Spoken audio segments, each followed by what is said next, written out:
Hallelujah. ഒരിക്കലും സഹോദരനുമായിട്ട് ഞാൻ സംസാരിക്കുകയായിരുന്നു. ആ സഹോദരൻ പറഞ്ഞു, എനിക്ക് പ്രാർത്ഥിക്കാനായിട്ട് താല്പര്യം തോന്നാറില്ല, പ്രാർത്ഥിക്കാൻ ആഗ്രഹം പോലും തോന്നാറില്ല. ഇതാണ് എൻ്റെ മാനസികാവസ്ഥ. പ്രാർത്ഥിക്കുക എന്ന് എന്നോട് എല്ലാവരും പറയുമ്പോഴും എനിക്ക് അങ്ങനെ ആഗ്രഹമോ ഒന്നും തോന്നാറില്ല. പ്രിയപ്പെട്ടവരെ, ഈ രീതിയിൽ പരാതി പറയുന്ന ചിലരുണ്ട്. എനിക്ക് പ്രാർത്ഥിക്കാനായിട്ട് തോന്നുന്നില്ല. ആർക്കാണ് പ്രാർത്ഥിക്കാൻ തോന്നാത്തത്? ഇങ്ങനെയാണ് ആ വ്യക്തി ചിന്തിക്കുന്നതെങ്കിൽ എനിക്കെല്ലാം ഉണ്ട്, ഞാൻ മറ്റുള്ളവരെക്കാളൊക്കെ ഇപ്പോൾ ഭേദമാണ്, എനിക്ക് വലിയ കുഴപ്പമൊന്നുമില്ല, എനിക്ക് മതിയായവനാണ്. ഈ ഒരു ചിന്ത ഇരിക്കുന്ന ഒരു വ്യക്തിക്ക് ഒരിക്കലും പ്രാർത്ഥിക്കാനായിട്ട് തോന്നുകയില്ല. കാരണം ഞാൻ മതിയായവനാണ്, എനിക്കെല്ലാം ഉണ്ട്, എനിക്ക് ആവശ്യമുള്ളതൊക്കെ ഉണ്ട്, ഞാൻ അവരെക്കാളൊക്കെ ഭേദമാണ്. ഈ രീതിയിൽ ചിന്തിച്ചുകൊണ്ടിരിക്കുന്ന വ്യക്തിക്ക് എങ്ങനെ പ്രാർത്ഥിക്കാനായിട്ട് കഴിയും? അപ്പോൾ അതുകൊണ്ട് നമുക്ക് പ്രാർത്ഥിക്കാൻ കഴിയണമെങ്കിൽ നമ്മൾ എളിമയിലേക്ക് വരേണ്ടിയിരിക്കുന്നു. എനിക്കെല്ലാം ഉണ്ട്, ഞാൻ അവരെക്കാളൊക്കെ ഭേദമാണ് എന്ന് പറയുന്ന വ്യക്തി, ആ വ്യക്തിയുടെ ഉള്ളിലുള്ളത് അഹങ്കാരമാണ്. അഹങ്കരിക്കുന്ന വ്യക്തിക്ക് ദൈവത്തിൻ്റെ സന്നിധിയിൽ വരാൻ പറ്റുകയില്ല. അഹങ്കാരം കൊണ്ട് നിറഞ്ഞ മാലാഖ സ്വർഗത്തിൻ്റെ ഇടങ്ങളിൽ നിന്ന് താഴോട്ട് വീഴ്ത്തപ്പെട്ടു എന്ന് നമ്മൾ വായിക്കുന്നു. അഹങ്കാരിക്ക് ദൈവത്തിന് മുമ്പിൽ എത്താൻ പറ്റുകയില്ല. അപ്പോൾ അതുകൊണ്ട് നമുക്ക് പ്രാർത്ഥിക്കാൻ കഴിയണമെങ്കിൽ നാം എളിമയിലേക്ക് വരേണ്ടിയിരിക്കുന്നു. എളിമയിലേക്ക് വരുന്ന വ്യക്തികൾക്കാണ് ദൈവത്തിൻ്റെ സാന്നിധ്യം അനുഭവപ്പെടുക. അപ്പോൾ അതുകൊണ്ട് നമ്മുടെ അഹങ്കാരത്തിലേക്ക് നയിക്കുന്ന പല ഘടകങ്ങളും നമ്മുടെ ഉള്ളിലുണ്ട്. അത് ഒന്ന് ആത്മപരിശോധന ചെയ്യുക. എന്തൊക്കെയാണ് ഞാൻ മതിയായവനാണ് എന്നൊക്കെ ചിന്തിക്കാനുള്ള കാരണം? എനിക്ക് എൻ്റെ ഇഷ്ടം നടപ്പാക്കണം. ഈ ഒരു തീരുമാനത്തിലിരിക്കുന്ന വ്യക്തികൾ അവരൊരിക്കലും ദൈവത്തിൻ്റെ ഇഷ്ടത്തെ അന്വേഷിക്കുകയില്ല. കാരണം അവർ ദൈവത്തിൻ്റെ ഇഷ്ടത്തെ അന്വേഷിച്ചു കഴിഞ്ഞാൽ അവരുടെ പല താല്പര്യങ്ങളും നടപ്പാകാതെ വരും. അപ്പോൾ അതുകൊണ്ട് തൽക്കാലം എന്നെ ഭരിക്കുവാനോ നയിക്കുവാനോ ഞാൻ ആരെയും അനുവദിക്കുകയില്ല. ദൈവത്തിൻ്റെ പ്രമാണത്തെ ഞാൻ സ്വീകരിക്കുകയില്ല. എനിക്ക് എൻ്റെ ഇഷ്ടമനുസരിച്ച് നീങ്ങണം. ഈ അഹങ്കാര ചിന്തയിൽ കഴിയുന്ന വ്യക്തിക്ക് പ്രാർത്ഥിക്കുവാനുള്ള താല്പര്യം ഉണ്ടാകുകയില്ല. സഹോദരങ്ങളെ, ദൈവം ഒരു വ്യക്തിയെ തൊടുമ്പോൾ ദൈവം ആ വ്യക്തിക്ക് നൽകുന്നത് അനുതാപത്തിൻ്റെ അനുഗ്രഹമാണ്. ഈ ധ്യാന ദിവസങ്ങളിൽ ദൈവത്തിൻ്റെ പ്രമാണത്തെ നാം ഗൗരവമായി എടുത്ത് പരിശോധിക്കുകയാണെങ്കിൽ നമ്മുടെ ജീവിതത്തിൽ വന്നുപോയിട്ടുള്ള പ്രമാണ ലംഘനങ്ങൾ അവിടുന്ന് തന്നെ നമുക്ക് കാണിച്ചു തരും. ദൈവം അങ്ങനെ കാണിച്ചു തരുന്നത് നമ്മളെ അനുതാപത്തിലേക്ക് നയിക്കാൻ വേണ്ടിയിട്ടാണ്. നിന്നെ അനുതാപത്തിലേക്ക് നയിക്കുക എന്നതാണ് ദൈവകൃപയുടെ ലക്ഷ്യം. നമ്മൾ വചനം വായിക്കുമ്പോഴും പ്രമാണങ്ങളെക്കുറിച്ച് കേൾക്കുമ്പോഴും ഒക്കെ നമ്മുടെ ഉള്ളിൽ പശ്ചാത്താപം ഉണ്ടാകുന്നുണ്ടെങ്കിൽ അതിൻ്റെ അർത്ഥം ദൈവം എന്നെ തൊട്ടു എന്നാണ്. ദൈവത്തിൻ്റെ സ്പർശനത്തിൻ്റെ തെറ്റാത്ത അടയാളമാണ് നമ്മുടെ ഉള്ളിൽ അനുഭവപ്പെടുന്ന അനുതാപം. ദൈവം എന്തിനാണ് നമ്മളെ അനുതാപത്തിലേക്ക് നയിക്കുന്നത്? അനുദപിക്കുന്നതിലൂടെ അവിടുന്ന് നമുക്ക് പാപമോചനം നൽകി നമ്മളെ പൂർണ്ണമായി സ്വതന്ത്രമാക്കാൻ അവിടുന്ന് പോവുകയാണ്. അതുകൊണ്ട് സഹോദരങ്ങളെ, നമുക്ക് ദൈവപ്രമാണങ്ങളിലേക്ക് തിരിഞ്ഞു നോക്കാനും ദൈവം തരുന്ന അനുതാപത്തിൻ്റെ അനുഗ്രഹത്തിന് വേണ്ടി യാചിക്കുവാനും ഈ ദിവസങ്ങളിൽ നമുക്ക് തയ്യാറാകാം. സഹോദരങ്ങളെ, അതുപോലെ തന്നെ പ്രാർത്ഥനയ്ക്ക് വലിയ തടസ്സം നിൽക്കുന്ന ഒന്നാണ് മറ്റുള്ളവരുടെ കുറ്റങ്ങൾ നമ്മുടെ തലയ്ക്കകത്ത് ഓർത്തുകൊണ്ടിരിക്കുക എന്നത്. നമ്മൾ ചുമ്മാ ഇരിക്കുമ്പോൾ തന്നെ പലരുടെയും കുറ്റങ്ങൾ നമ്മുടെ തലയ്ക്കകത്ത് കുത്തി കുത്തി വന്നുകൊണ്ടിരിക്കും. അങ്ങനെ ഇരിക്കുന്ന വ്യക്തികൾക്ക് പ്രാർത്ഥിക്കാൻ പറ്റുകയില്ല. കാരണം അവർ ദൈവത്തിൻ്റെ സ്വരം കേൾക്കുന്ന അവസ്ഥയിലല്ല. ദൈവത്തിൻ്റെ സ്വരം അനുതാപത്തിൻ്റെ സ്വരമാണ്. യെശയ്യായുടെ പുസ്തകം 66-ാം അധ്യായത്തിൽ 2-ാം വാക്യം നമ്മൾ വായിക്കുന്നു, അനുതാപവും ഹൃദയത്തിൽ എളിമയുമുള്ളവരെയാണ്, ആത്മാവിൽ എളിമയും അനുതാപം ഉണ്ടായിരിക്കുകയും എൻ്റെ വചനം ശ്രവിക്കുമ്പോൾ വിറയ്ക്കുകയും ചെയ്യുന്നവരെയാണ് ഞാൻ കടാക്ഷിക്കുക. യെശയ്യാ 66:2. ആത്മാവിൽ എളിമയും അനുതാപവും ഉണ്ടായിരിക്കുകയും എൻ്റെ വചനം ശ്രവിക്കുമ്പോൾ വിറയ്ക്കുകയും ചെയ്യുന്നവരെയാണ് ഞാൻ കടാക്ഷിക്കുക എന്ന്. Praise the Lord. Hallelujah, hallelujah. മറ്റുള്ളവരുടെ കുറ്റങ്ങൾ നമ്മുടെ തലയ്ക്കകത്ത് ഓർമ്മിപ്പിച്ചു തരിക എന്നത് ഒരു പൈശാചിക പീഡയാണ്.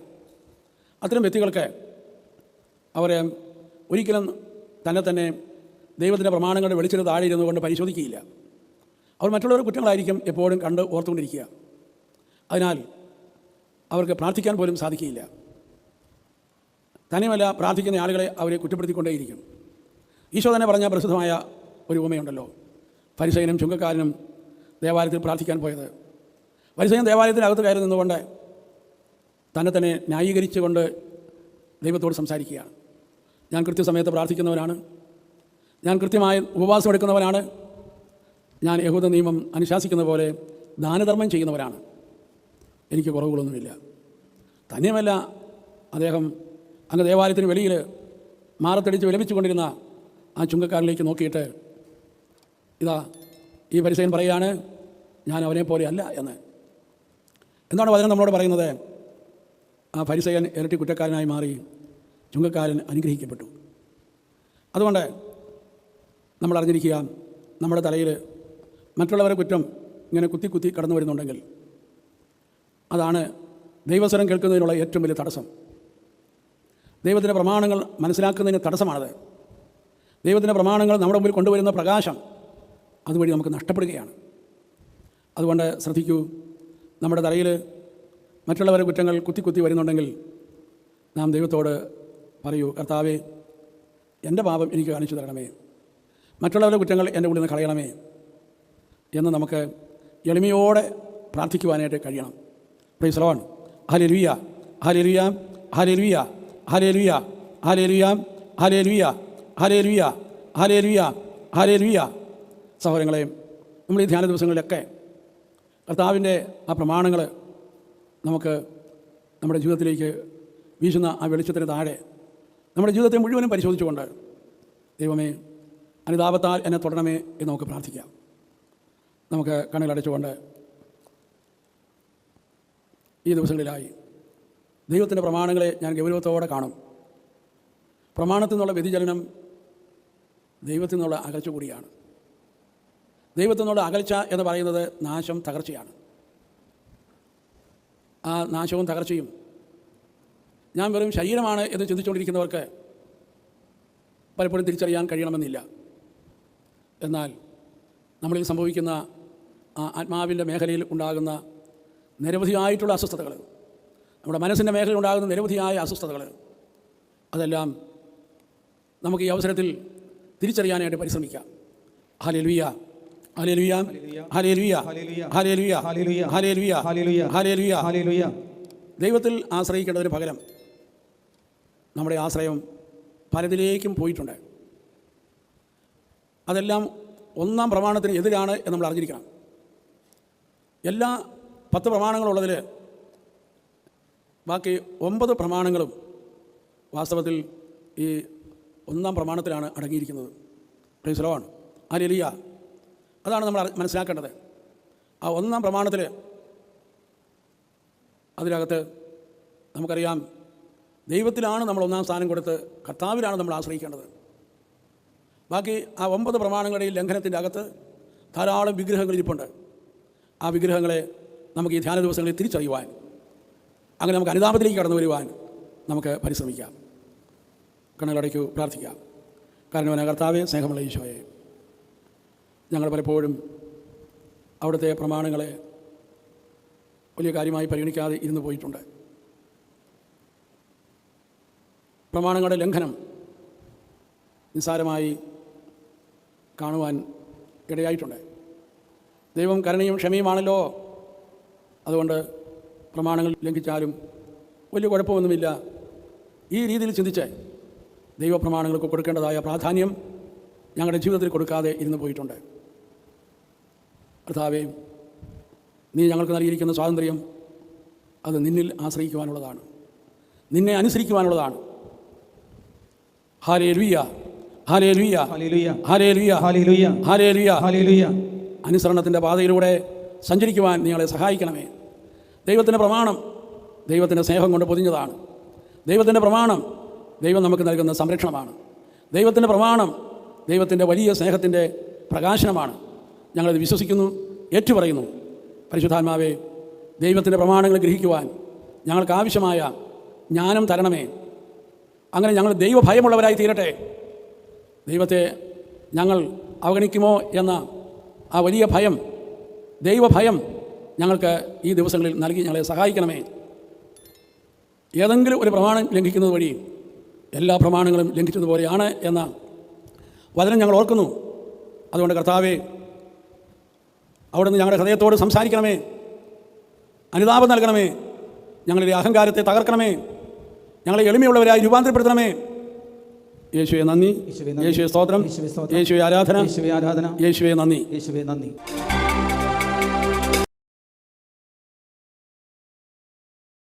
നാം വിശുദ്ധ ഗ്രന്ഥം തുറക്കുമ്പോൾ നമുക്ക് കാണാൻ സാധിക്കും പരിശുദ്ധ അമ്മയുടെ ആധ്യാത്മികത, പരിശുദ്ധ മറിയത്തിൻ്റെ ആധ്യാത്മികത. ആ ആധ്യാത്മികത ഒരു സമർപ്പണത്തിലൂടെയാണ് നമുക്ക് വെളിപ്പെട്ട് കിട്ടുന്നത്. Praise the Lord. Hallelujah, hallelujah. നമ്മൾ വായിക്കുന്നു, ഗബ്രിയേൽ ദൂതൻ മറിയത്തിൻ്റെ അടുക്കൽ വന്നിട്ട് പറയുകയാണ്, നീ ഒരു പുത്രനെ പ്രസവിക്കും, അവന് യേശു എന്ന് പേരിടണം, അവൻ അത്യുന്നതൻ്റെ പുത്രൻ എന്ന് വിളിക്കപ്പെടും എന്നല്ല. വെറും വിവാഹ നിശ്ചയം കഴിഞ്ഞിരിക്കുന്ന ഒരു സ്ത്രീയെ. ഗബ്രിയേൽ ദൂതനെക്കുറിച്ചൊന്നും മറിയം ഇതിനു മുമ്പ് കണ്ടിട്ടുമില്ല, കേട്ടിട്ടുമില്ല. ഇത് മാലാഖ തന്നെയാണോ എന്നൊന്നും മറിയത്തിന് അറിയാനും പാടില്ല.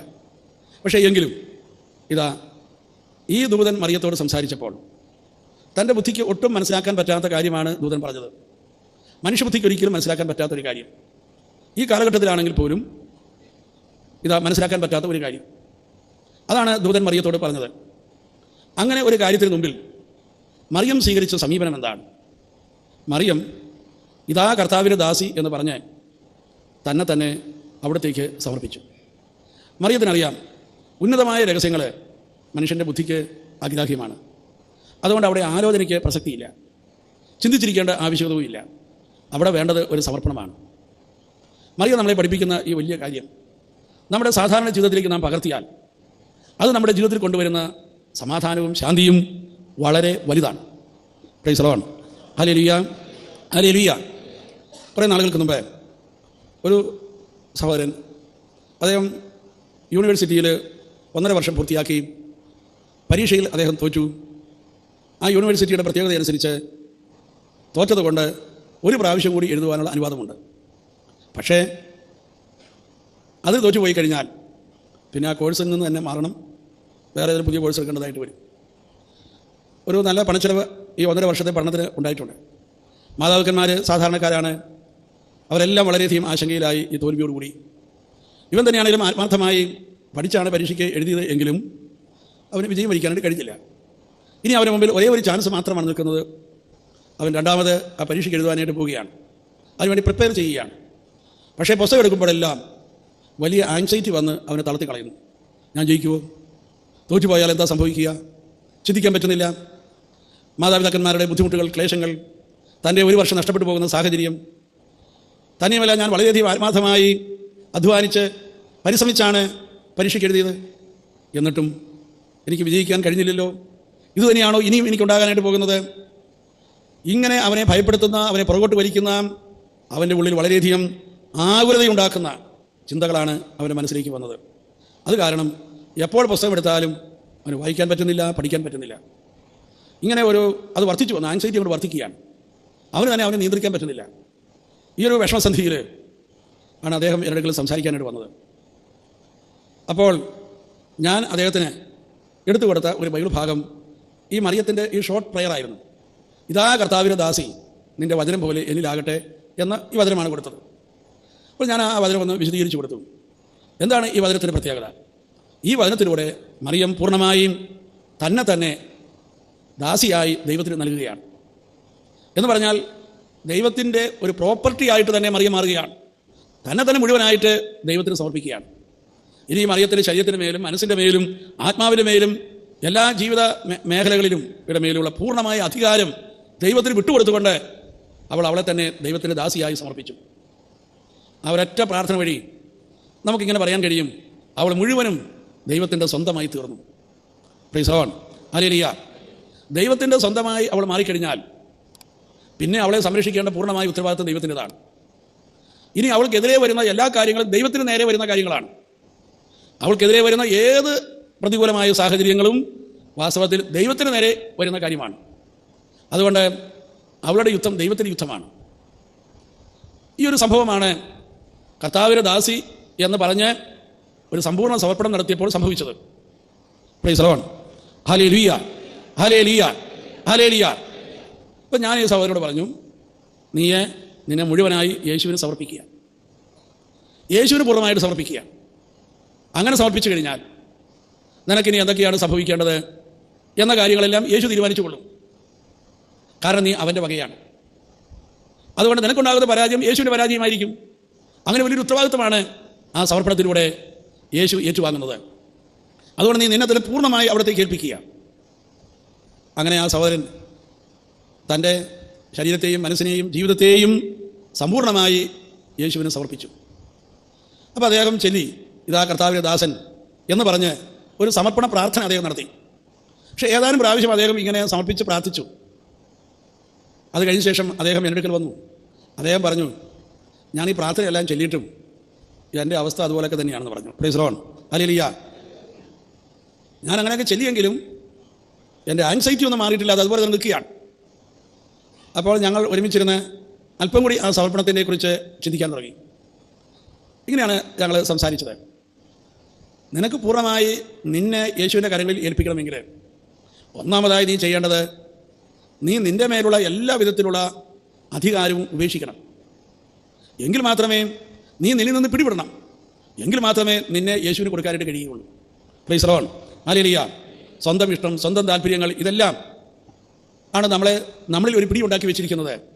അത് ഉപേക്ഷിക്കാനും സമർപ്പിക്കുവാനും തയ്യാറായാൽ മാത്രമാണ് യഥാർത്ഥത്തിൽ ദൈവത്തിൻ്റെ ദാസനായി മാറുകയുള്ളൂ. അത് പറഞ്ഞതോടെ അദ്ദേഹം അല്പസമയം ചാപ്പലിൽ പോയിരുന്ന് തന്നിൽ തന്നെയുള്ള ആ പിടി അത് പൂർണ്ണമായി തമ്പുരാൻ കൊടുക്കാൻ തുടങ്ങി. Praise Lord, hallelujah, hallelujah. അതോടെ അദ്ദേഹത്തിൻ്റെ ജീവിതത്തിലേക്ക് വലിയ സമാധാനം കടന്നു വരാൻ തുടങ്ങി.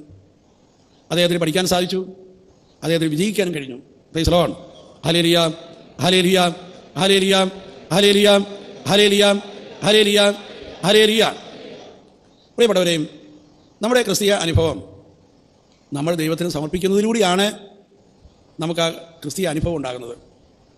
അതുകൊണ്ട് നമ്മുടെ ഭാഗത്തുനിന്ന് ചെയ്യുവാനുള്ള ഏറ്റവും പ്രധാനപ്പെട്ട കാര്യം നമ്മളെ തന്നെ പൂർണ്ണമായി ദൈവത്തിന് കൊടുക്കുക എന്നതാണ് ഏറ്റവും പ്രധാനപ്പെട്ട കാര്യം.